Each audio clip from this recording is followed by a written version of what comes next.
నియోజకవర్గాలలో ఏ పేదవాడికైనా కూడా super speciality multi speciality సేవలు ఉచితంగా పేదవాడికి అందుబాటులోకి వస్తాయి.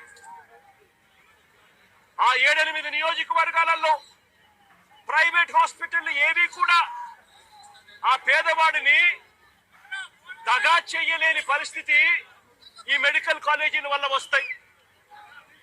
ఎందుకనంటే పక్కనే మెడికల్ కాలేజ్, ఆ పక్కనే సూపర్ స్పెషాలిటీ సేవలు మల్టీ స్పెషాలిటీ సేవలు అందుబాటులో ఉన్నప్పుడు, ఆ సేవలు ఆ పేదవాడికి ఉచితంగా అందుబాటులో ఉన్నప్పుడు ప్రైవేట్ హాస్పిటల్లో ఎక్కువ రేట్లు ఛార్జ్ చేయిస్తే ఏ పేదవాడు కూడా ఏ మధ్యతరగతి వాడు కూడా ఆ ప్రైవేట్ హాస్పిటల్కి వెళ్లే పరిస్థితి ఉండదు.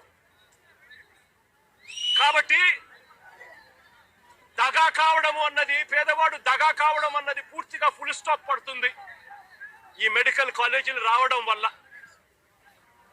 ప్రతి 7-8 నియోజకవర్గాల కంటే ప్రతి జిల్లా కేంద్రంలోనూ మొత్తంగా 17 మెడికల్ కాలేజీలు కొత్త గవర్నమెంట్ నడుపుతా ఉంటే దాని వల్ల జరిగే మేలు ఇది. ఇవాళ నేను అడుగుతా ఉన్నా, ఒకవైపున పేదవాడికి మంచి జరిగిస్తూ ఈ కార్యక్రమం జరుగుతా ఉంది, ఉచితంగా వైద్యం అన్నది పేదవాడికి అందుబాటులోకి వస్తా ఉంది. ప్రైవేట్ హాస్పిటల్ దగా చేసే పరిస్థితి పూర్తిగా ఫుల్ స్టాప్ పడతా ఉంది. మరి ఇలాంటి ఆధునిక దేవాలయాలను ఎందుకు మూసేస్తా ఉన్నారు అని చెప్పి అడుగుతా ఉన్నాను, గట్టిగా నిలదీస్తూ.